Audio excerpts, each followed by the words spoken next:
next I want. Ah, well.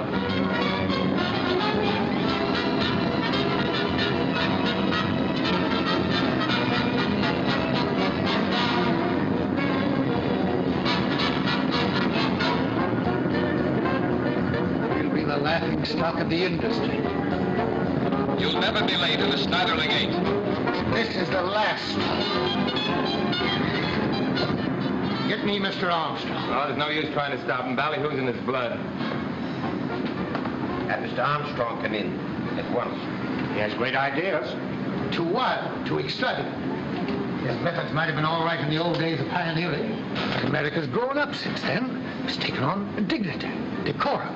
Today, we have to face... Morning, Mr. Snyderling. Hello, Frank. Hi, Joe. Hello, George. Well, glad to see you all looking so chipper this morning. Oh, boy. Did you see this? I've seen plenty. Don't you like it? Definitely no. Well, whether you like it or not, it's a great sales stunt. Why, you got half the population throwing their necks out of John just to read your name. It's undignified. Well, certainly it is. Well, what's dignity got to do with salesmanship? Everything. Dan, you've been our sales manager for 6 years now, or is it 7? 7, Mr. Snyderling. Exactly. We've enjoyed our association with you, Dan, and we've come to admire your sterling qualities. Why, even your overdeveloped imagination is charming in a way, but the time has come... For me to resign. No, Dan, we merely wish to suggest that under the Very well, let's circumstances... soften the blow. You merely wish to suggest that in my own best interest, I should move on somewhere else. You're jumping to conclusions, Dan. Just as you jump at everything without pausing for sober second thought. All right, then, what are you getting at? From the looks of your faces, I can see that this is somebody's funeral. All I want to know is, am I the corpse? We're all fond of you, Dan. There's no one... Yes, I know. My sterling qualities and all that sort of stuff. But what? This. Your methods of exploitation are out of date. They belong to the old era of Ballyhoo. What, you mean the blimps? Yes, the blimps. And the circus parade you staged last week in Washington, right past the Supreme Court. That sort of thing insults the intelligence of our customers. Ah, but we have customers. And customers spell sales. I don't care about that. It was overselling that brought on the Depression and nearly ruined America. And I am not going to let it ruin Snyderling. What was the first country to come out of the Depression? England. Why? Dignity. We should learn that from England. And you should learn it too. England. Dignity? Oh, I see. You want me to abandon the methods that have made the name of Snyderling a household word in every American home? Okay. The desired resignation is tendered herewith, and I'm sure accepted regretfully. Here's the key to my office. Dan, why not go away for a while? Take a trip abroad. Visit England and see how they do things there. And you'll come back to us with a new point of view. We'll put it that you're going away for a well-earned holiday. Well, you put it any way you like, boys. It all adds up to the same total. Goodbye, Mr. Snyderling. Goodbye, Dan, and the very best of luck to you in whatever work you undertake. Thank you.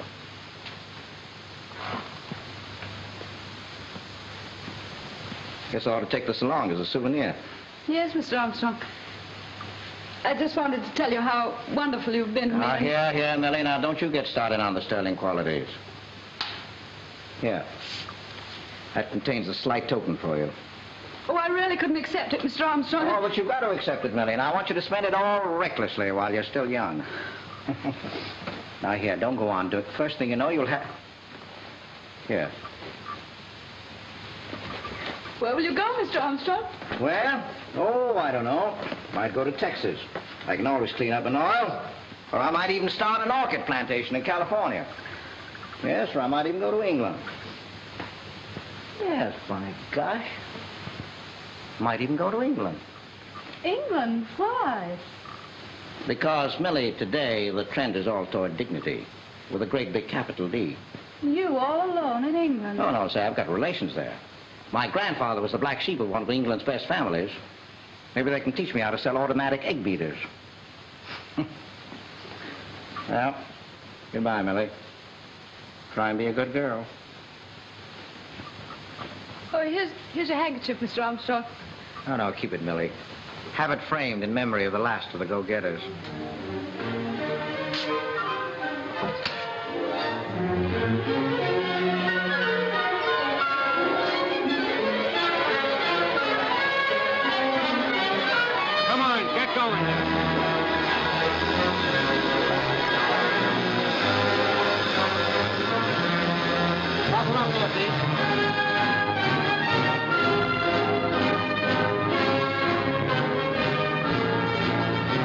Dreary tea, this. Got such a morbid taste. Well, it's the very same tea you've been drinking all your life. We know it is. And Grandmama and Grandpapa drank it too, and look at them now. Oh, I say. Now, James, that's most indelicate. I can't imagine what's got into you two children. Boredom, Mother, darling. We're bored with this place, bored with not having any money, bored with you and Father, and bored with ourselves. Oh. I say, look at this. What is it? Look here, he's actually in England. Who is? But Daniel Armstrong. And who might he happen to be? My dear, have you forgotten that my grandmother's brother's named Daniel Armstrong? Was he the fellow that stole the mummy from the British Museum? Yes. What did he do with the mummy? It was found next day wearing a top hat occupying the front bench in the House of Lords. And is this dreadful person coming here? No. This is his grandson. Now, the mummy stealer went to America, where I imagine his sense of humor met with more approval. He died some years ago. That's too bad. He's the only relative I've ever wanted to meet. Well, need we do anything about the grandson? Well, I don't know, darling. I really think we ought to invite him for the weekend. Oh, no, the Glenarvans are coming and Mr. Manningdale.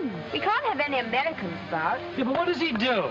Well, I've heard about him from time to time. You see my shot? Yes. He's one of the heads of the Sniderling Company. Well, that's one of the biggest firms on earth. Sniderling Straight Eights, Sniderling Refrigerator, Sniderling Orange Squeezer, Sniderling...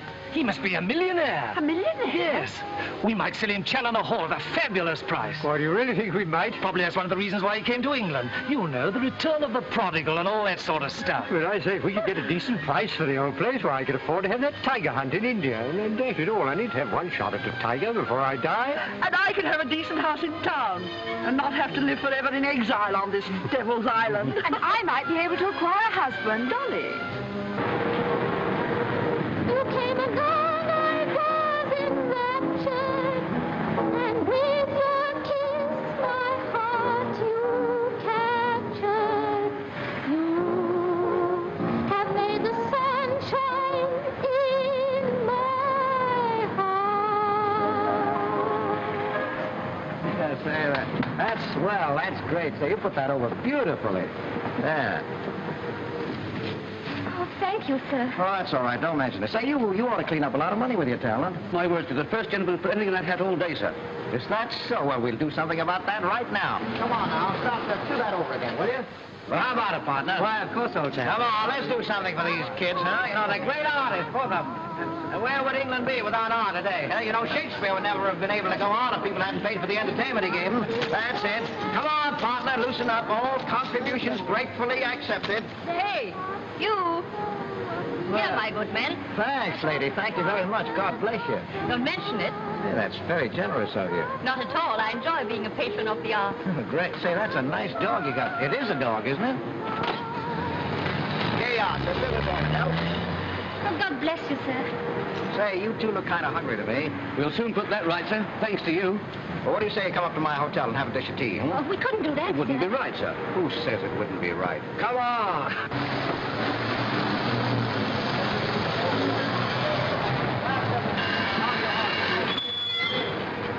Hey, what's this? That's all right, Robert. I'm taking the barrel organ up to the mission house to save a few souls. If you can't find the traffic up like this. I'll watch it.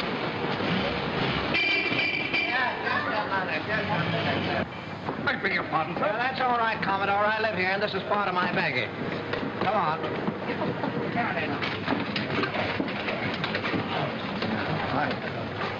Key to 507, please. Yes, Mr. Armstrong, your cousin, Sir Peter Challoner, phoned from the country to say he'd be pleased to call on you here at 6 o'clock. 6 o'clock? Yes, sir. Well, it's pretty near that now. Well, come on. Weird. Utterly. Now, mind the customers. Now, look out. Ah, that baby.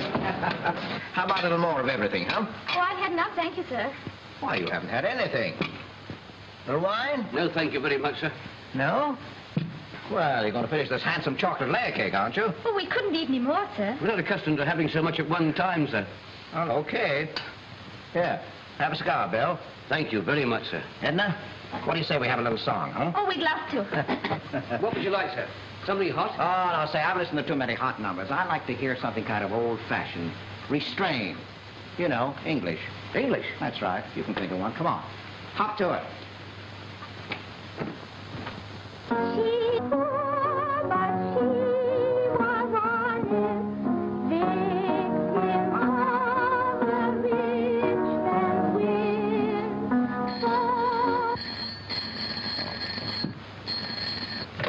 Hello?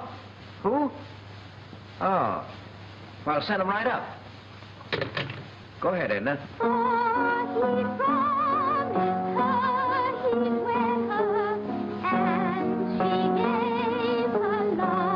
Well, those are not the words I know.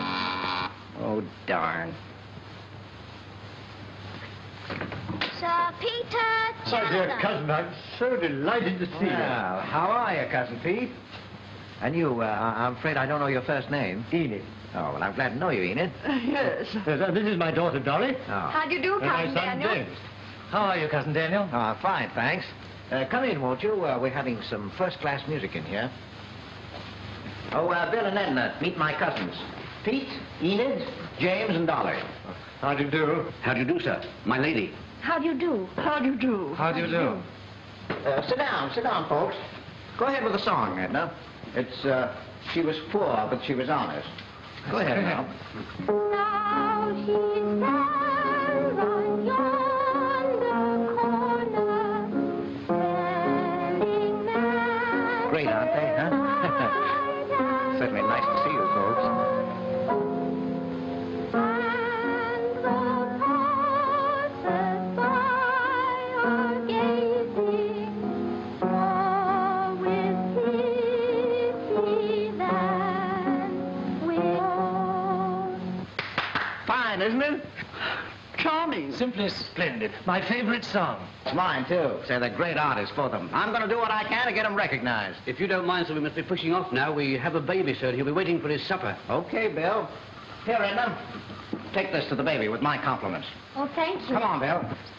Let me help. That's all right. I can handle this machine. I pushed it all over London. You shouldn't be helping us, sir. Oh, that's all right. Say, I haven't had a workout since I've come to town. There you are. There you are. We make it all right? Yeah. It was a lot of fun, wasn't it? Thank you. Goodbye. Thank you. Evidently wants everyone to know who he is.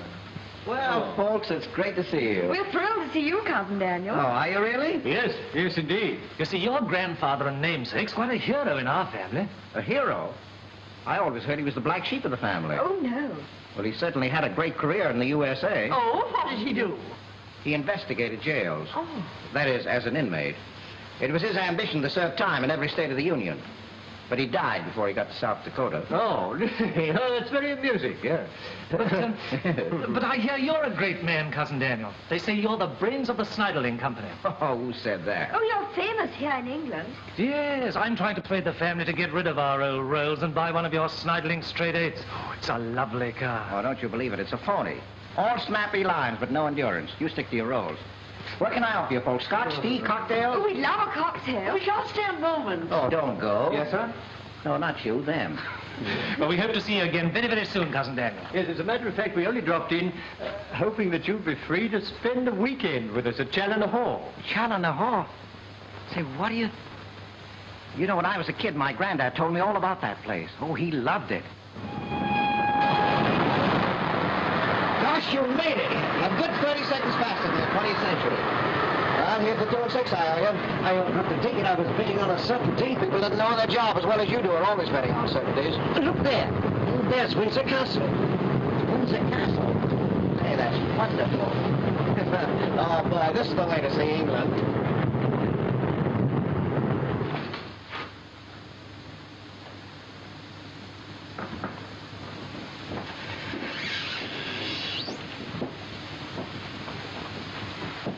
Oh, thank you. This way, sir. Thank you.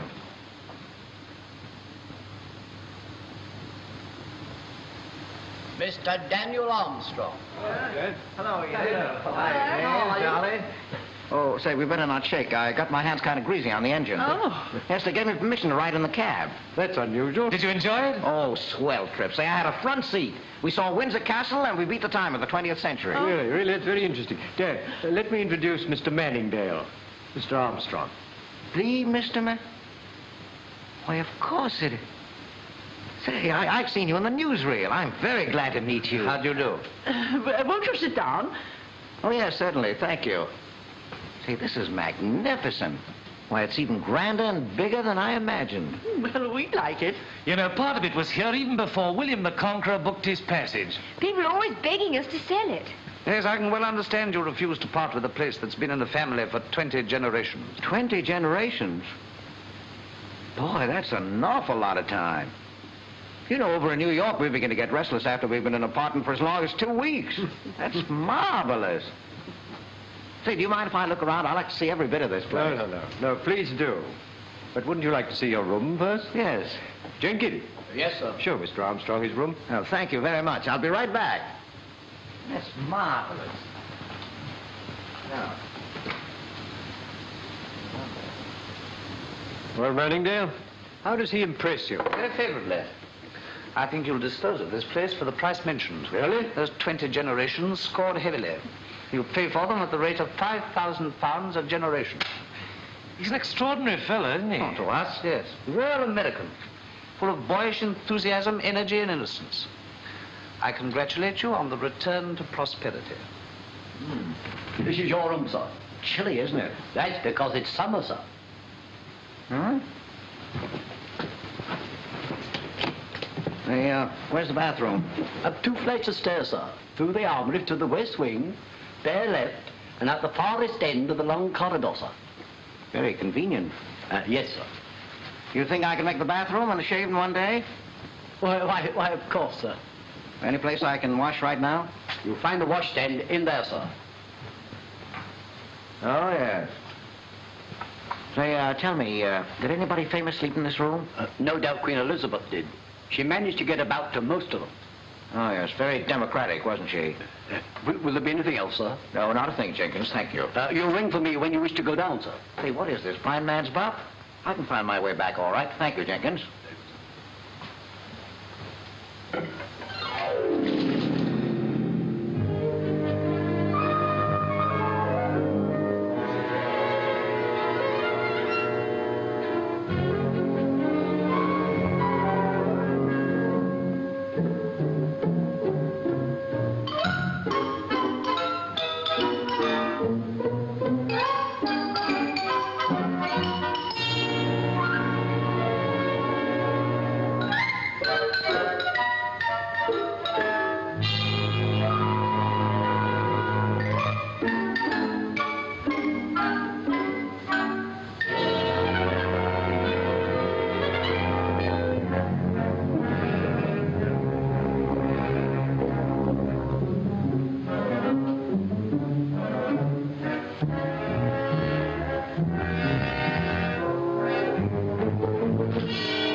Sure they're wondering what's become of me.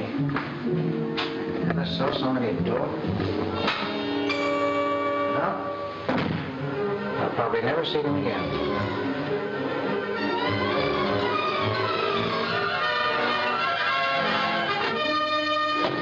This must be it. Rotten shot. The object is to hit the board. With my skill, I could win all the prizes at the Sunbury Fair. Possibly, but you're not going. Say, that's quite a game, isn't it? Oh, I'm sorry. Rotten shot off the board. Bad luck, old girl. There's an outer. There's an inner.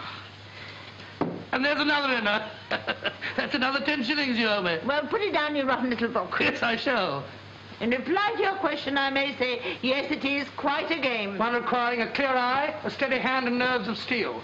The Duchess fails because she's addicted to drink. Duchess? Are you a Duchess? I am. The Duchess of Glenarvan, to be precise. Oh. You were Mr. Armstrong? That's right. How do you do? I'm fine, thanks. This miserable creature is my husband. Dart-throwing champion of the home counties. Delighted to know you, Mr. Armstrong. Well, I'm delighted to know you. Both of you. You know, I had an idea that people like you were kind of, well, you seem so simple, so friendly. Yeah, we got to be friendly. We're invited here to meet you. To meet me? Why? Because you're so filthy rich. Yes, we're all planning to get something out of you. Oh, well, that's marvelous. I hope you all succeed. I suppose our hosts gave you a cordial reception. Oh, very cordial. There's no doubt they're giving you the run of the house, eh? Yes, but what the guests around this house need is a good road map. What you need is a spot of fresh air. Come, let's show you the rest of the place. Oh, fine.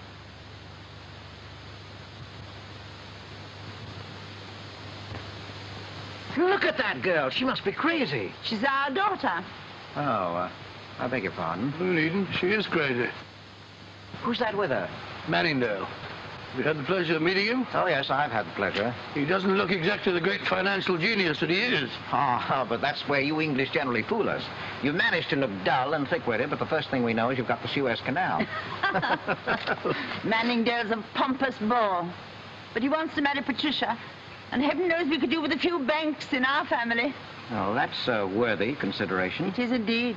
She writes beautifully. I suppose she does. One of these days she'll break your silly neck and serve her jolly well right. Oh! Sophie, are you hurt? I shouldn't be a bit surprised. I told you so. No, not yet. Oh, Patricia, my Oh, no, darling. I'm fine, Mother. I'm fine. How are you? Shall I phone for a doctor? A doctor? What for? Are you all right, darling? Of course, I'm all right. What happened to Thundercloud? How is He's he? all right, my lady. Do you ride Mr. Armstrong? Not horses. I ride hunches. Hunches? Mm-hmm. Oh. Are they some kind of American animal? Like a buffalo? No, you find them everywhere. They're guesses. Feelings that something improbable is going to happen. I see. And are you on one of those things now? Yes. Do hunches ever fail? Not more than 9 times out of 10. That sounds exciting. It is. Well, we take that jump again. Nice to have met you, Mr. Armstrong. Thank you. Well, let's go and have a drink. Tell me, Duke, is she going to marry that fellow Manningdale? If she knows what's good for her, she will. But does she know what's good for her? No. Oh, that's fine. You were saying that you rode hunches, Mr. Armstrong. Always. And it certainly is exciting. It makes life one long rodeo. Have you found any good hunches in England? Yes, I found one. It's only a question of putting it over. Putting it over? Whatever do you mean? Putting it across. You know, selling it. Oh, it is. So you came to England to sell something, Cousin Dare? Why, certainly. Take my advice, Armstrong, go cautiously. Take time to observe our methods of salesmanship. They differ from yours in America. Yes, I've heard all about that. Dignity. Well, I've observed that you English don't appreciate your own ability as ballyhoo artists. Belly what? You've got something big to sell. I don't care what it is. A garter, a toothpaste. Challoner Hall. Don't keep it a secret. Set off a firecracker so that the whole world can hear the explosion. Isn't that so, James? Well, I hardly know what you mean. Well, you know what I mean, don't you, Duke? I do indeed, and I consider you hit the point fairly on the button. Father, Mother says it's time for you and Henry to start talking about Magnolite. Oh, there's no hurry, Patricia. You say there's no hurry, but you're not the husband of my wife. James, you are wanted for bridge. I've caught Sir Peter already. You play bridge, Cousin Dan? No, you have a 4 without him. No orders for me? Yes. You are ordered to go for a stroll with me in the moonlight. Or supposing I refuse? You'll go anyhow. All right, I just wanted to know. Tell me, do you like this fellow Manningdale? Henry? Oh, he's all right, I suppose. Yes, but you're thinking of marrying him, aren't you? I hope you don't mind my getting personal. Not in the least. Well, then I repeat the question. The answer is yes. Yes, I am thinking of marrying him. Or just for his money? Can you suggest a better reason? Would you think that's a nice way to look at marriage? It's the only way. We learned that from you Americans. Cold-bloodedness. Yes. We used to laugh at you because you glorified money, but that was when we had so much we didn't need to worry about it. Now, we have to go out and struggle for it just as you did. And so we appreciate its value. I see. Well, so maybe if you found a man who was even richer than Manningdale, you might change your plans about marriage. I might. You think I'm pretty contemptible, don't you? Yes, in a way. But I like you. That is decent of you. I've met many gold diggers in my life, but you happen to be the first one who had the courage to admit it. You're not very shy in expressing your opinion. Are all Americans like that? No, not all of us. I just happen to be peculiar. I happen to have kind of old-fashioned ideas about love. But this has nothing to do with love. I'm marrying the Manningdale Bank because it stands for strength, power. Because it understands the infinite, indescribable beauty of money. Oh, it's most romantic.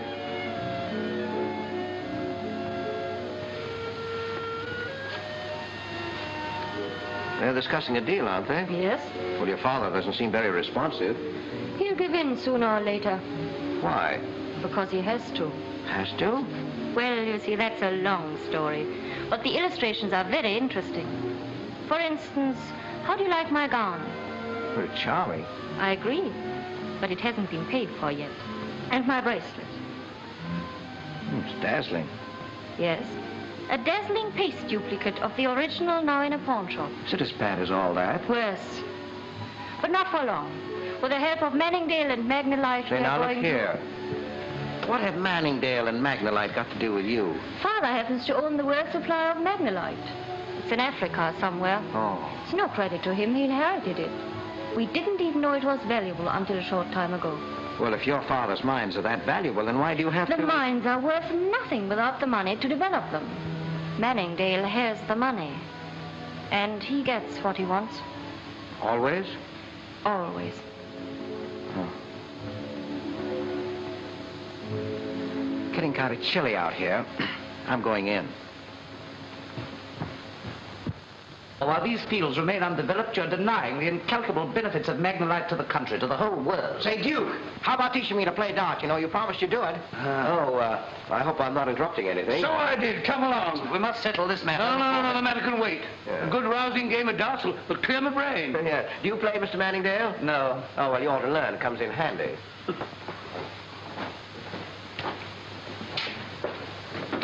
Did you really want to play darts? Or was it just an excuse for rescuing me? It was an excuse, Duke. I thought it sounded a bit unconvincing. Now, look here. This afternoon you mentioned something about a fun fair at, where was it?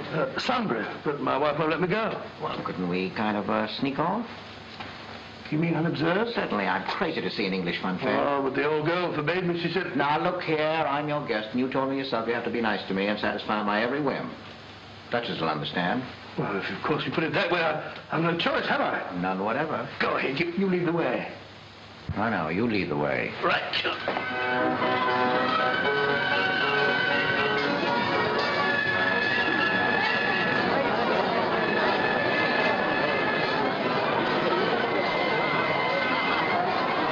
I haven't had one of these things since the last fair. Why not get the Duchess to serve combs at home? With the beautiful Havana cigar. Come along, lucky lads. Bravo, sir. He proves his strength to win the beautiful Havana cigar. Well then, John, you're a man of muscle. A rum young belly with the Venus eye at Blackpool Tower. Now then, who's next to test his strength? Come along, gentlemen. This is it. Come along, your grace. Here, Dan, hold it a minute. That's for 2 tails. Thank you, your grace. And the best of luck. There you are. Now, Dan, for the honor of America. Look at George's face as red as his sunset. Bravo, sir. Well, so far, we're even. A beautiful Havana cigar for your grace. Oh, thanks so much. And another one for the gentleman. Thank you. Fit for a king. Hey, Sandow, here's something stronger than you. Thank you. Now then, come along, you Sampsons and Gentlemen. Well, here's what I surprised myself. 5 shillings on each coconut. Right, sure. There you are. There you are, madam.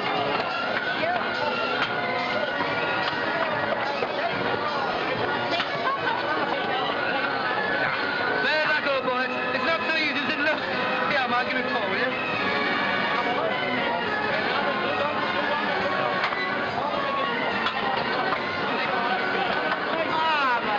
Yes, I'm good. This too.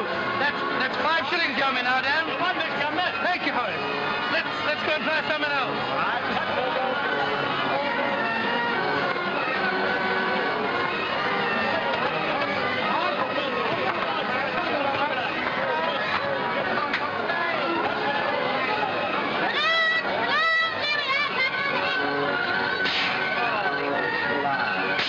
Wonderful.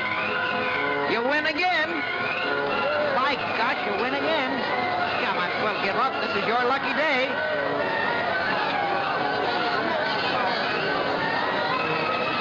Well, you've got me convinced, Duke. Your arm is better than mine. And my eye also. It's the true eye that counts in this game and in darts and in life. Oh, how true. Well, here's the 10 pounds I owe you. You're paying me cash? Always. Bless my soul. This is a new experience for me. Usually when I win, I have to put it down in a little book. I always pay cash, even if it's practically the last I've got. What do you say we cool off with a ride on the merry-go-round, huh? I say yes. You got to admit, Duke, this is a lot better than your English pastime, chasing poor innocent little foxes. Yes, much. How about that Magnolite deal? What? I understand it's for sale. Of course it is. What interest is that to you, Dan? Well, what's your bottom price? Cash? Always. Let me think. Take your time, Duke. We've got a long ride ahead of us. Come here. We're going round again. Oh, I'm sorry, sir. We'll be closing up shortly. Oh, no, you're not. You keep her rolling until we tell you to stop. Here, I'll take the whole lot. Oh. There you are. Keep her rolling now. Oh, that's all right, sir, yes.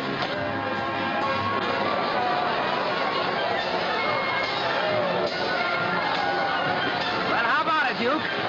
My bottom price is $500,000. What, pounds? Of course, what else could it be? Farthing? Let me see. That's $2.5 million, boy. That's a lot of money. Right. Okay, sold. You don't mean that? Sure, I mean it. You're not joking. I'm never joking when I say sold. I must do some more thinking. Well, take your time, Duke. I got a lot more tickets left. Here.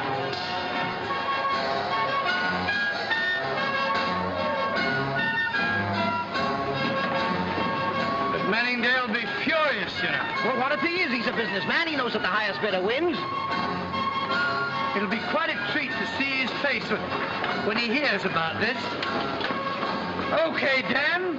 Sold time. Okay, Chief. You can lock up for the night.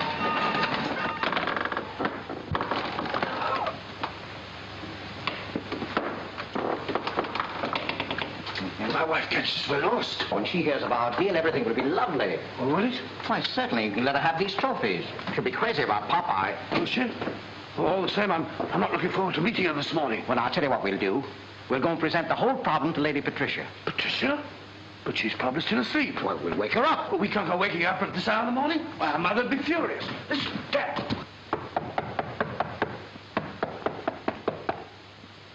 I think I ought to knock louder. I shouldn't if I were you. Louder still. Steady on the way, you'll wake up the household. Shh. Come in. What, you? And I thought it was orange juice. We've just been to the fun fair, and I won this, and this, and this, and I won a £10 note from Dan. Well, what's what he paid me? And what did you win? Your father will tell you, but first, may I use the phone? Of course, go ahead. Hello? My God, they answered. I want the London Times. The Times in London. Well, why the Times? No, I don't know the number, but you can look it up on the T's. Well, what do you want with the press? Give them the news, of course. What news? What are you talking about? Yes, yes. Look here, boy. We mustn't rush into print with this all of a sudden. Why not? Well, I mean, we must have time to think it over. Oh, but we have taken the time, Duke. 18 rides on the merry-go-round. But it isn't wise to publish it so quickly. It isn't even decent. Well, I assure you, Duke, you can leave that to me. Father, you've got to tell me what you've done. Well, I'm not really clear about the whole thing. The excitement of the fair rather upset me and... Well? Well, it seems I sold the Magnolite concession to Dan. For how much? Oh, don't worry about that, dear. I got our top price. $500,000. Hey, you're a big girl now. You better put something on. What the devil is the matter with this line? $500,000. And what's more, we get it in cash. Now, wait a minute. Only 10% of it. You know, the usual business custom. I'm buying an option, and I'll pay you 10% of the total sale price. Oh, yes, of course. That still makes it £50,000. That's right. $250,000. Hello, managing editor. Listen, I have some hot news for your readers. Yes? Magnolite? Where are these mines? Well, what part of Africa?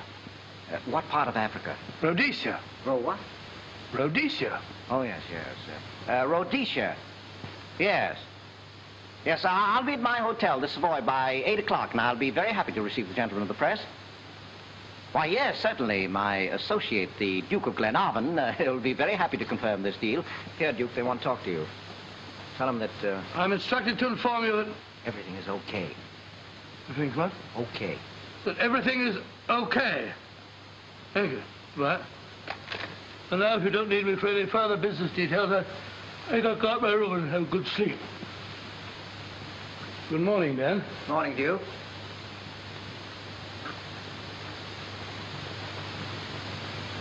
Hadn't you better have some sleep, too? No sleep for me. I'm leaving for London at once. You realize, don't you, that you've committed highway robbery? Oh, it wasn't on a highway. It was on a merry-go-round. You stole Magnolite from under Henry Manningdale's nose. He won't like that. Well, I didn't think it necessary to consult his wishes in the matter. You love a fight, don't you? No, but I'm kind of like you. I can't resist the most difficult jumps. Goodbye, Lady Patricia. I hope you're a great fighter. You'll need to be. Thanks. Oh, London? New York, Casey speaking. We just got an AP flash that an American named Armstrong has put over a big deal in England. Yeah. Well, never mind what it is. Get a statement from him. Shoot us a cable before 7, your time. We'll run it onto the Bulldog edition. Okay? Okay. Go to the Savoy Hotel and interview Daniel Armstrong on the Magnolite concession. Yes, sir. Yes, sir. At once. Yes, sir. Mr. Brown, you want on the telephone? I can't be bothered. It's your editor. He wants you to go to the Savoy at once to interview Dan Armstrong. Good morning, Mr. Armstrong. Delighted to have you back with us. You will occupy the same suite? Well, it's okay for today, but from tomorrow on, I want the biggest suite you've got. Mr. Armstrong. Yes? We're from the press, sir. Oh, well. Yes? We'd like an interview on your purchase of Magnolite. You want to know your plans for the development of Magnolite? Well, okay, boys. You give me a chance to clean up, and I'll give you a swell story. I'll only be a few minutes. You can take the dinner coat and press it. Very good, sir. The reporters out there? They're in the drawing room, sir. Oh, that's fine. Yeah, just a minute. Yes, sir? Come here. Listen, do you happen to know what Magnolite is? Magnolite? Yes, Magnolite. Why, no, sir, but I'll try and find out, sir. Well, never mind. I'll tell you later. Thank you, sir. Okay, boys. Fire away. What do you want to know? Mr. Armstrong, will you start development on the mines at once? Why, certainly. We can't allow rich property like that to remain idle. The bulk of the product will go to America, of course. Not necessarily. This is an international project. All will share in the benefits of Magnolite. Just what are the benefits of Magnolite? Well, what do you think? It'll be used principally in the manufacture of airplanes, won't it? Yeah? Well, what leads you to that conclusion? It says so in an article we're publishing in the Times tomorrow. Oh, does it? I've got a proof of it. Perhaps you'd like to correct it. Oh, yes, I'll look it over. Here it is, Mr. Armstrong. Oh, thank you. Well... You see, it says there that Magnolite is lighter than aluminium and stronger than steel. Is that true? Well, the Times is a reliable paper, isn't it? Why, yes, sir. Yeah, Well, this article seems to have all the main facts. Thank you very much. Oh, I can tell you this, gentlemen. The development of Magnolite is going to be an event of historic importance. It is the turning point in the aviation industry. The greatest step forward in the conquest of the air since the Wright brothers made their first epical ascension from the sands of Kitty Hawk. Oh, just a moment, please. Hello? Yes? Who? Mr. Manningdale? On his way up? Thank you. Is that Mr. H.P. Manningdale of the Manningdale Bank? Yes, he's a friend of mine who likes his news before it reaches the public. Is he interested in Magnolite? Oh, very much. You're going into partnership with him? Well, I can't tell you anything about that now.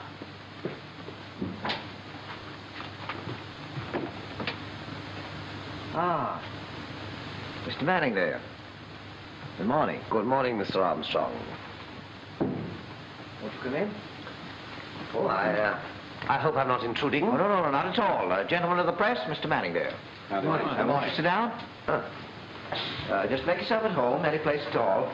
I'll be through in a moment. To conclude, gentlemen, it is more than that. It is the beginning of a new era of civilization, an era of peace and prosperity. It is as significant as the discovery of fire, which first illumined the dark ages of primitive man. Think of it.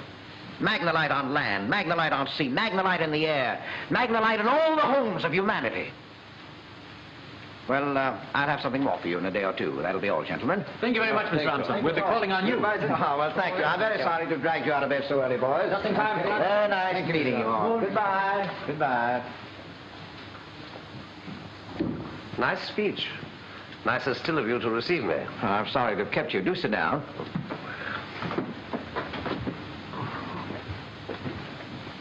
Cigarette? No, thanks. I am strictly a cigar smoker. I keep a factory in Havana busy all by myself. I've discovered something very interesting about you this morning. Well, news travels fast. I've discovered that you're the world's best jockey on a wooden horse. Well, maybe someday you'll let me take you for a ride. No, I'd prefer to choose my own mounts and my own races. You didn't come here to discuss horses with me, wooden or otherwise. No, as a matter of fact, it's about the Magnolite option. But it has tremendous possibilities. If properly developed. That's what I intend to do. I have a campaign outline now. When you get this Magnolite out of the ground, what do you propose to do with it? Build. Airplanes, wristwatches, fountain pens, baby carriages. Magnificent vision. It'll take tremendous capital. I can raise it. I'm afraid you don't know the English investor. He's very slow to accept new ideas. I'm sure that he knows a good thing when he sees it. And I'm going to make him see Magnolite. I admire your courage, but... But what? What you propose can't possibly be done. Now, I know what you paid for the Magnolite option, and I'm prepared to offer you a handsome profit. Say £10,000. Well, that's very generous of you, Mr. Manningdale, but I won't sell. You've had your chance. The trouble with you is you were a bit too deliberate in taking advantage. It's mine now. 12,500. 15,000. No, save yourself the trouble, Mr. Manningdale, but I won't sell. You think I'm playing this game solely for money, but you're wrong. May I ask what stakes you are playing for? Excitement. Thrills. The thrill of doing something that can't possibly be done. Oh, I see. Magnolite on land, Magnolite on sea. Magnolite in the air, Magnolite in all the homes of humanity. Homes of humanity. Great Scott, Dan, you've done it superbly. The whole world will be shrieking for Magnolite. By the way, what is the miserable stuff? Well, it's a hitherto unknown metal which combines the lightness of aluminum with the strength of steel. Its possible uses are manifold, especially in the aviation industry where... There's one in the know, you can read all that in the Times. The contracts are quite ready, sir. We've inserted all the clauses you suggested regarding payment. Come along, let's sign the papers. And now, my dear Daniel, we shall be glad to acknowledge the receipt of £50,000. Cash. Well, I think for that part of the ceremony, we should step into another room. But why? Well, if you don't mind, I hate to pass money in the presence of strangers. Seems a curious whim, but come along. I'll wait here. Oh, no, I want you to come, too.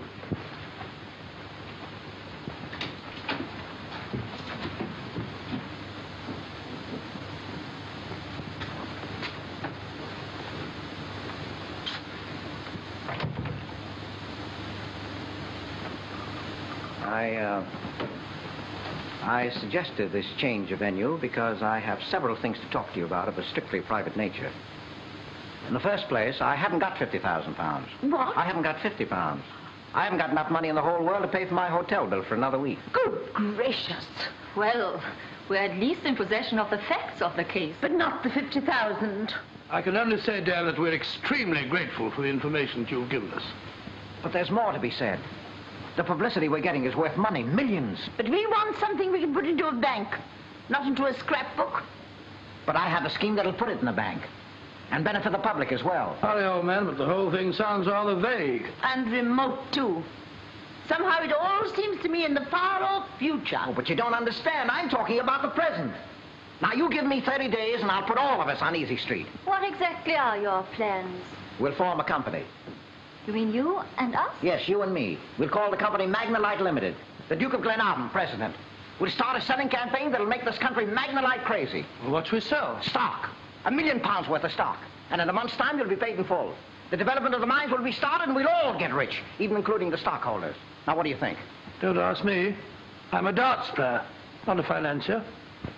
Frankly, I'm suspicious of the whole project. Well, the alternative is Manningdale. And when he gets hold of something, he shares with no one.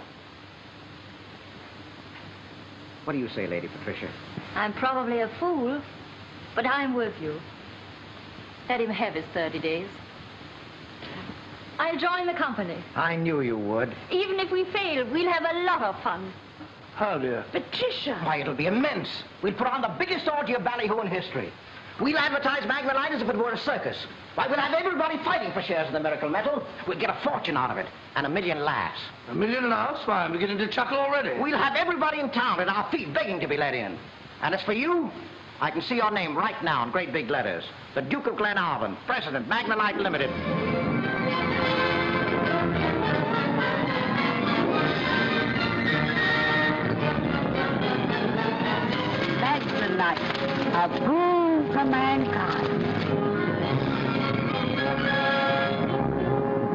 utter nonsense. They're advertising Magnolite as if it was some kind of breakfast food. Typical American loudness with nothing to back it up. I'm not so sure there's nothing to back it up.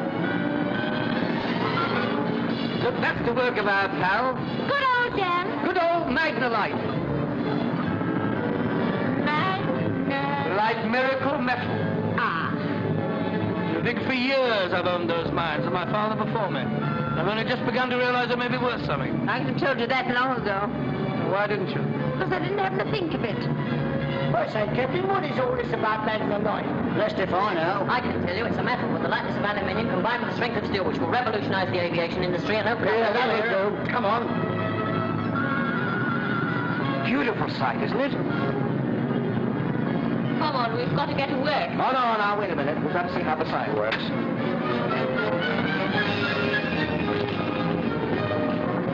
Business is good, eh, mate? Yes, we're doing nicely, thank you. Cool. We've laid the groundwork of the publicity. Now we've got to sell them. But first we've got to have an emblem. You know, what the lion is to England, what the shamrock is to Ireland, what the number 57 is to Heinz. I've got it. A torch. A torch made in the shape of an airplane. It'll be symbolic of Magnolite, illuminating the new era of civilization. We'll get electric torches made and have our salesmen carry them. But where are our salesmen? I was coming to that. We'll have to build up our sales force overnight. But we want high-class people like, well, like you. You know, ladies and gentlemen. Young and attractive preferred. Who'll go to the opera, to the Ascot races, to the exclusive clubs, and push Magnolite. You happen to know any ladies and gentlemen like that who'd like to make, say, £5 a week plus commission? My address book is full of them. Well, call them up and tell them to be here by 10 tomorrow morning. I'll do it at once. Get me Mayfair, 2299. Oh, by the way, have you seen Manning Day lately? I saw him this morning. Well, is he going to put up a fight? No. He's going to France for a rest. Oh, fine. I hope it's a long rest. Get out. Hello? Every one of you is expected to carry a fountain pen, well filled. And I want you to approach your new work with the conviction that salesmanship is the most important function of the human race. After all, the most successful schoolboy is the one who can sell himself to his teacher. The politician to his voters. The happiest girl is the one who can sell herself to the man she loves. Rather near the knuckle, wasn't it? And now, Lady Patricia will pass among you copies of the theme song. Magnolite, we need you. So there, lady, come in here and teach me the theme song. There you are. I expect you all to be letter perfect when I get back. Oh, all right, go ahead. Oh, that. Oh, Willie, it does look splendid. Yes, sir. Why, if it isn't the Duke and the Duchess. Oh. Welcome to Magnolite House. What can I do for you? Well, we just wanted to know if we were to join this ridiculous organization, I mean to say that let's... What he really wants to say is, may we have offices with our names on the doors? Why, of course you can. And the gold letters, too. Oh. Why, it'll be swell. Of course, you'll be chairman, Duke. Oh, quite so. And I'll be treasurer. Why, that'll be perfect. Good morning, Cousin Dan. Well, James and Dolly, say, this is getting to be a regular family reunion. Well, we were wondering, Cousin Dan, if there was any chance of our getting a job with you. Why, of course you can. Room for all of us. Now, you work hard, and you'll be so rich, you won't have to sell Chandler Hall. Come on in and learn the theme song. Oh, Magnolite, we need you. Happy promise, and we will need you. Prosperity to our children, and the day we all gladly sing. We will play on land and sea. You're the homes of the family tree. Oh, Magnolite, we need you.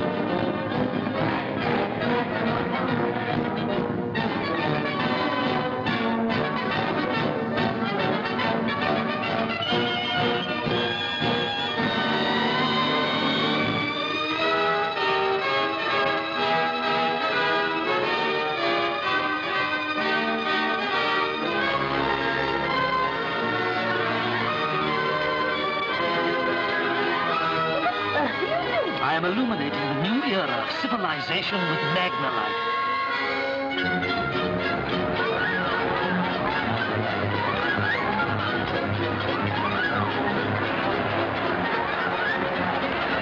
This is Harry Hopper, the world's richest bookmaker, Mr. Armstrong. I'm glad to know you, Mr. Hopper. Thank you, sir.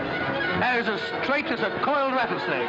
My God, his price is piddly. His grace is too flattering. I bet you he's got hundreds and thousands of ill-gotten gains at his bank. Oh, you don't say so. What the devil's that? Oh, well, I'll tell you. See, I'm illuminating the new era of civilization with Magnolite. Magnolite? What's Magnolite? Yes, Magnolite. Don't tell me you haven't heard about it. Well, thank you, Mr. Hopper. You'll never regret it.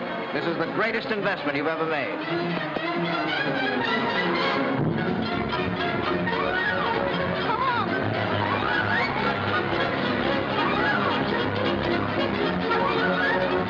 Froggy wins. Say, who owns that horse? Not entered. How much is the race worth? Something like 10,000 pounds. 10,000. Well, come on. Well. We must find Lord Enton. Yes, we're giving a party for a lot of robber barons. Well, you know, big manufacturers are future customers. Why, certainly the press will be welcome. We love the press. Yes, and that goes for the newsreels, too. Okay, goodbye. Anybody calls, I'll be at the barber's. Yes, sir. There's a gentleman to see you, sir. Oh, well, I'm sorry, but I'm leaving. He says he's an old friend of yours, sir. His name is Sniderling. You say Sniderling? That's right, sir. He's from the States. Sniderling?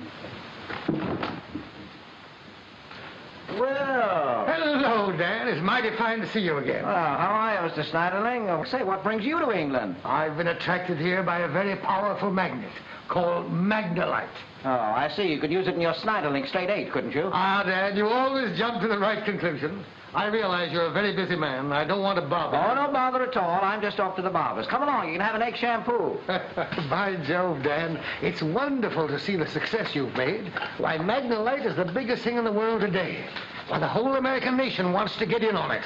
It's a real tribute to your genius as a salesman. Well, I owe it all to you, Mr. Sniderling. Me? Oh, nonsense. Nonsense. Oh, no. I'd never been able to swing this if you hadn't told me how the British love dignity. Mr. Armstrong. Yeah? Duke of Glenarvan on the phone. Oh, okay. Hello, Duke. Well, the party is at 8 o'clock tonight. Yes. Manningdale? When did he get back to town? Why, yes, of course, we'd love to have him at the party. Oh, I think it's mighty sporting of him to want to come. Well, now, look here. I'm going to take the plane for Paris tomorrow morning, then I'm going to snap right down to Dijon and see old Plumet and talk business. Give my best to the Duchess. Goodbye, Duke. And, when can we have a little business talk, Dan? Oh, there's no hurry, Mr. Sniderling. When we start manufacturing Magnolite, we'll be very happy to sell it to you or anyone else on Earth. But, Dan, I've come all the way to England to make you an offer. Well, your trip to England needn't be wasted. It's very educational here. Study their methods. You know, when they build something here, they give it strength, endurance. Remember that in building your Sniderling cars. Notion, sir? Oh, yes, by all means. Oh, listen. Give Mr. Sniderling some of your special salve. It's very good when the skin gets irritated.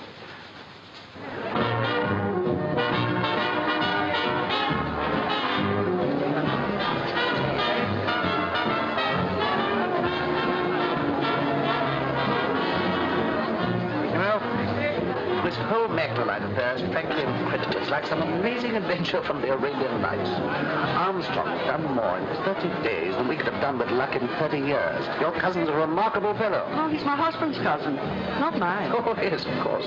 All the same, he's still remarkable. Henry Manningdale seems to be in an offensively jovial mood. Yes, too jovial. It worries me. Worries you? Why? But he wouldn't be so happy if he didn't have something up his sleeve. I wonder what it is.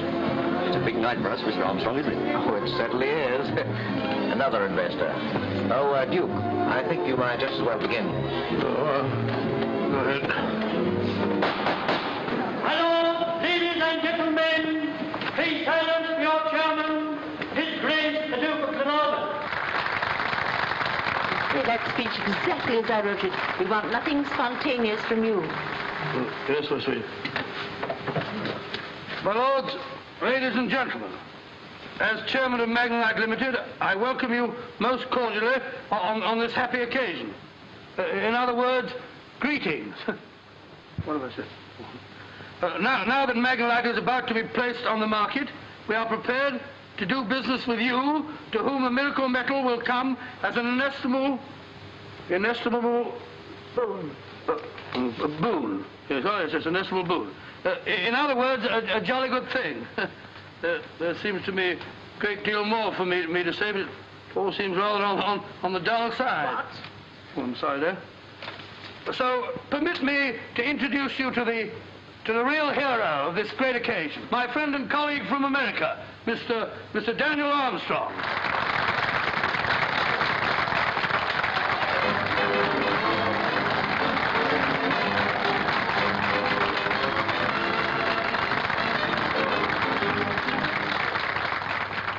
Duke, Duchess, friends. Well, for the first time in my life, words seem to be failing me. I'm supposed to give you a line of high-powered selling talk, but I can't do it. I just wish I could tell you how I feel about this funny country of yours. I've learned a lot here. When I first started on this job, I didn't know anything about Magnolite. I'm still pretty foggy about it. But my contacts with all of you have taught me that the human race is a pretty decent club to belong to. And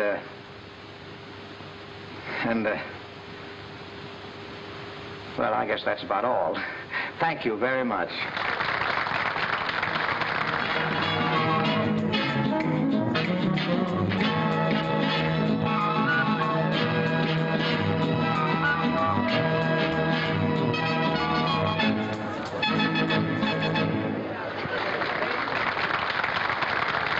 It's wonderful, Mr. Armstrong. We're over the top. We shall be collecting dividends soon. But it won't be long. What do you say we walk out of here for a while? Let's. The atmosphere of success is becoming stifling. You'll soon get used to it. I wonder.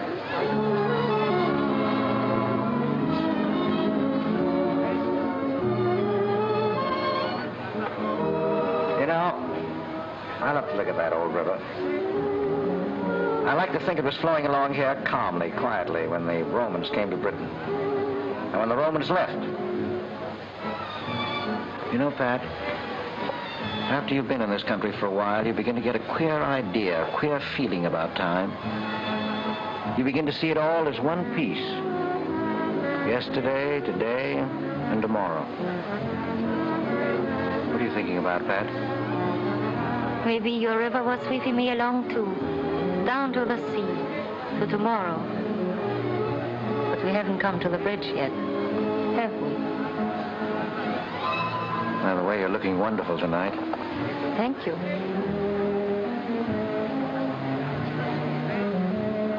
Oh, that's a lovely tune they're playing. What is it? It's a Viennese waltz. Vienna. That's where you lived for so long, isn't it? Mm-hmm. Oh, by the way, I haven't gone through the motions of thanking you for all that you've done for me. You've been a great trooper, Pat. There's no need for any gratitude. It was a business proposition. Was that all that it was? That's how you offered it, in cold blood. You were an expert salesman, and I a first-class gold digger. We combined our talents, and we've done very well. Oh. Well, I guess you're right. I'm just a salesman. I better not try and kid myself into thinking that I could ever be anything more than just that. Oh, you're here. I've been searching every nook and cranny. I've been listening to Mr. Armstrong deliver a lecture on the history of London. Oh, rather? Wish I'd heard it. May I tell you away for a dance? Let's. You don't object? Oh, no, not at all. I seem to remember that I interrupted you once.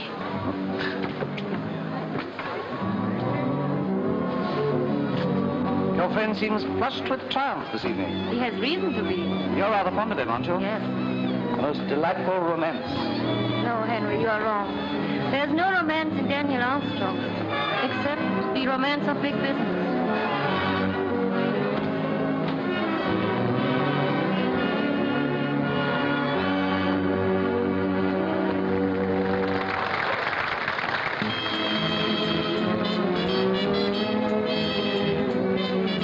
Ah, Dan. Come and sit in the corner and tell us some funny stories.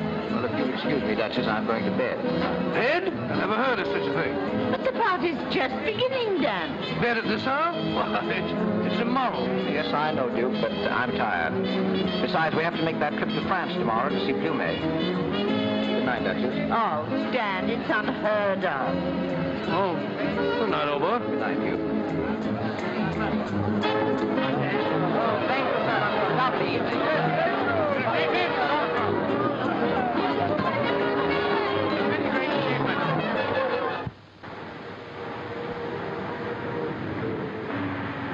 But it was for the whole afternoon if you don't come, Dan. You must come. Yes, old boy. They're running the Grand Prix this afternoon. I got a white hot tip for a horse called Malheur. I'm sorry, but I've got to go to Dijon to see Plumet. Oh, Plumet can wait. We'll all go and call on him tomorrow. No, I've got a hunch that I'd better go see him today.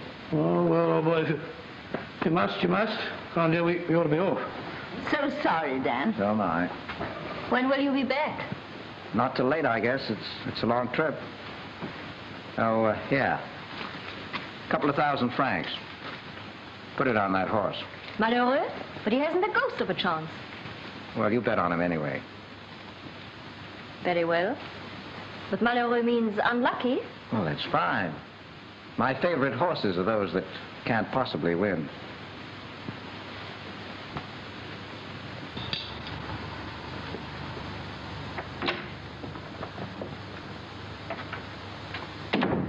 Dr. Plumet, I believe. Oh, a moment. You have probably never seen a bar of Magnolite. Here is a sample. Well, that's the stuff, is it? Mm-hmm. It's beautiful. Beautiful. C'est magnifique. And when I have finished with it, it will have the strength of a girder of steel. Monsieur, will you be seated? Yes, thank you. My name is Armstrong. Oh, I know that already. Yes? Oh, I have read all about it. Why, even here in Dijon, the people on all sides are always begging me to tell them how can they buy shares in Magnolite. Well, so my ballyhoo campaign has reached even this place, has it? Oh, it is even more popular than the National Lottery. Well, that's great. Now, about your process. My process is essential. Magnolite? Why, people have known about Magnolite for years, but they've never been able to do anything with it. Until I, Plumet, discovered how to develop it, even as Bessemer discovered how to develop steel. Yes, I know all about that, and that's the reason I'm here. Of course, I appreciate that you're a brilliant scientist and you deserve the enormous reward that you're going to get. But, of course, you understand that your patents aren't worth anything without Magnolite. And it so happens that I own that. So we have to get together, haven't we? But, my friend, we cannot get together. Oh, but we must. I need you, you need me. Why, we have thousands of investors who will be ruined if we don't start producing. I'll pay you a handsome royalty on every pound of Magnolite produced, no matter what form it may be in. But I no longer have control of the process. Well, who has? Well, only a month ago, I sold it to an Englishman. His name... You don't have to tell me. I know it already. Manningdale. Mais oui. But how did you know? He swore to keep it secret. Yes, he kept it a secret, all right. Manningdale. Well, why do you laugh? I was just thinking of something. Oh, I see. Well, Manningdale must thank you a great deal for all that you have done for him. Yes. You've made my patents worth a great deal more than he paid me. If only I had known, I would not have sold out so quickly. Oh, well, there's no use crying over spilled milk. Goodbye, Dr. Plumet. Nice to meet you. Au revoir, my friend. I shall be very interested to know what happens to Magnolite. So will I.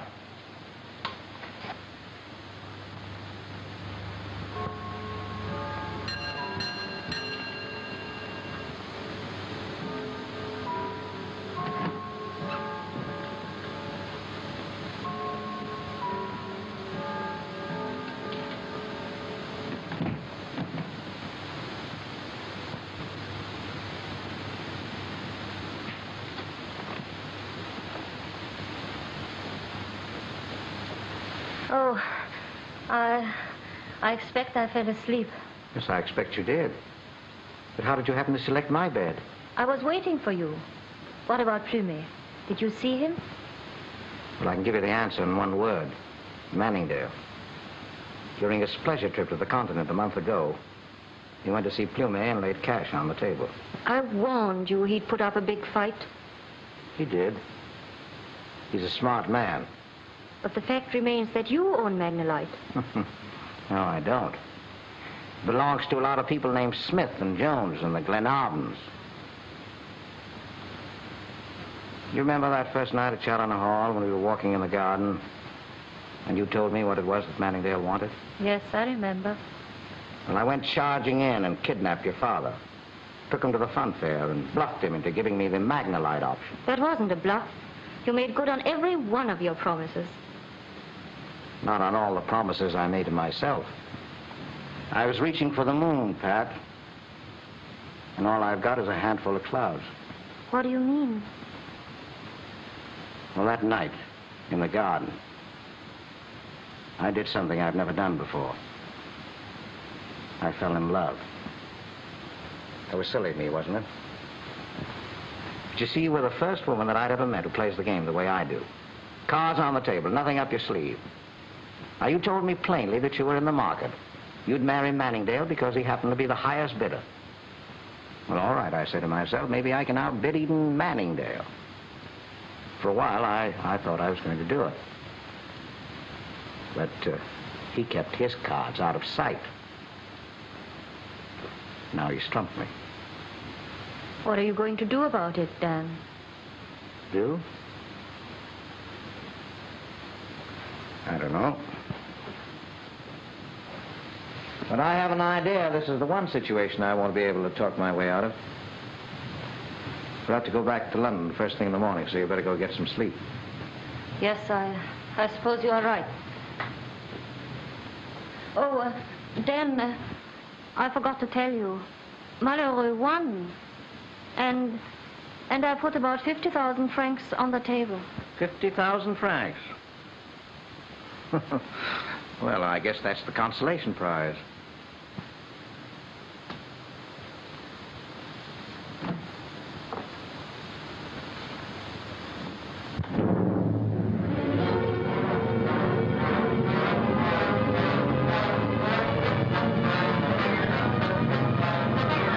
Have you read this morning's Times? Shareholders face heavy loss.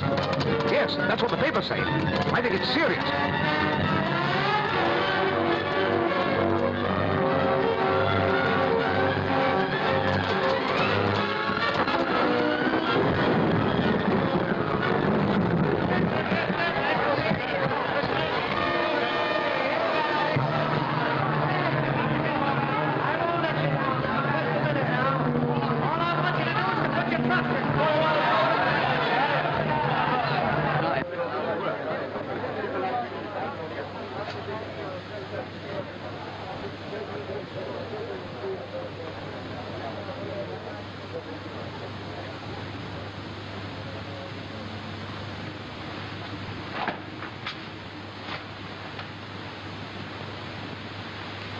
I want to see Manningdale. All right, go ahead. But don't yield an inch. Fight to the last ditch. With what? With £1 million. We'll start developing the mines. We'll produce Magnolite. Yes, and when we've produced it, what are we going to do with it? Eat it? We'll force Manningdale to give in. If it's a test of endurance, we'll show him the stuff we're made of. Yes, but Manningdale can hold out longer than we can. Well, if we've got to go down, by gad, we'll go down gallantly. Like the Little Revenge. All sails set and colors flying.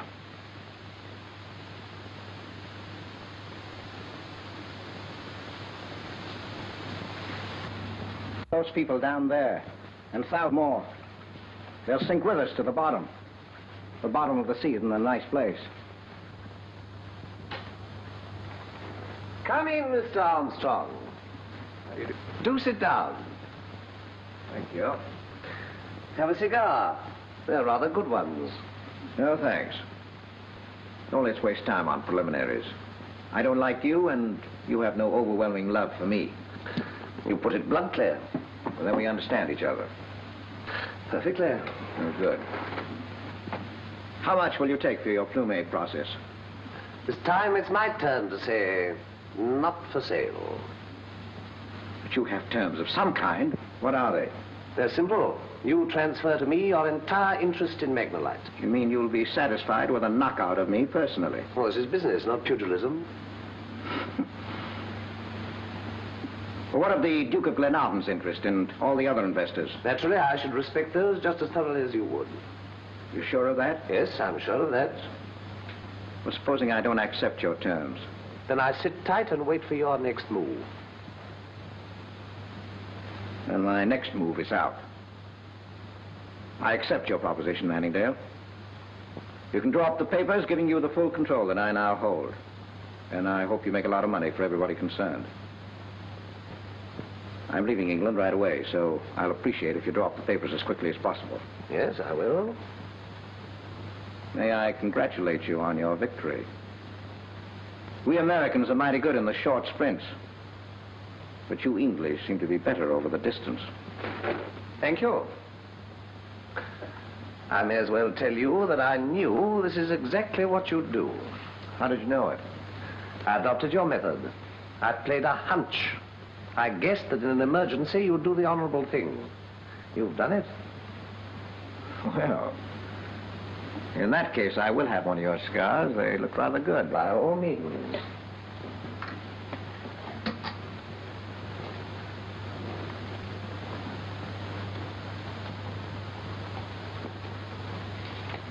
Here's a copy of the agreement with Manningdale.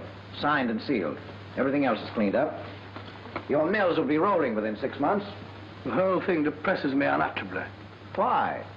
You're going to be one of the richest men in the world. Yes, but without you, the whole business won't be any fun. Oh, well, you can hire a brass band and have it play for you every now and then. That'll remind you of me. What about you, Dan? Where will you go? I'm going on a quick tour of Europe with the 50,000 francs I won on Malheureux. I take the plane for Vienna this afternoon. So I guess we better say goodbye right here and now. And we won't see you again? Oh, yes, I'll come back to England sometime when I've got another big idea. Well, goodbye, Duchess. For once, the Duke was right. It won't be fun without you, Dan. Oh, yes, it will. Goodbye, Duke. Goodbye, Dan. We've had a swell time, haven't we? Swell.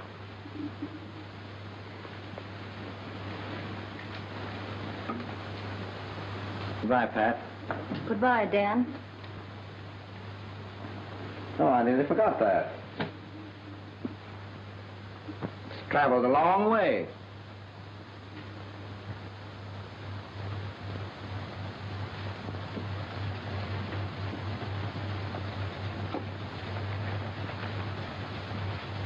Okay, well, the 3 o'clock plane for Vienna be on time? It shouldn't be more than a few minutes late, sir. Oh, then I'm too early. Usually I'm late for a waltz. Oh, well. I probably couldn't dance it anyway.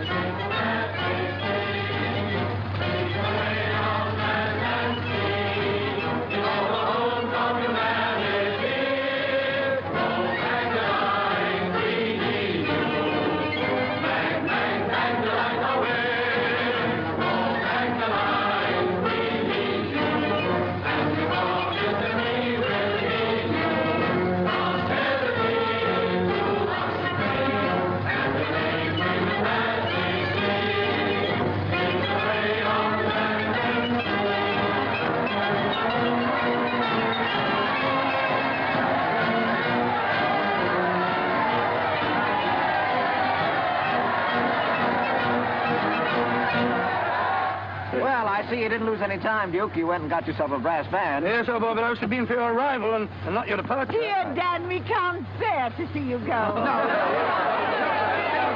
Just a minute, ladies and gentlemen, just a minute. Here with it. Oh, thank you.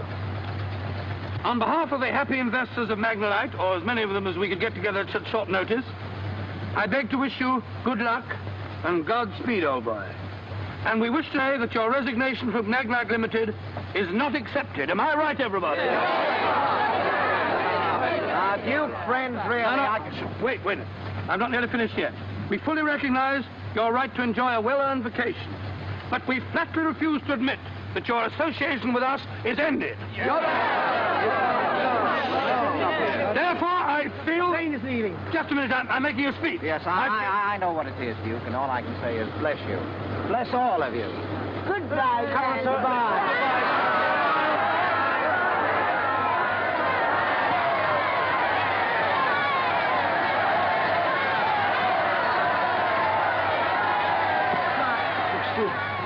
Never mind, we're in a hurry. The plane is leaving. You're going? Of course I am. What, you mean I've reached the moon? Did you doubt it? And this time you can't talk yourself out of it. All aboard! All aboard! Come on. Goodbye, everybody. Goodbye, England. It's a wonderful place. I love it. It's a country with a future.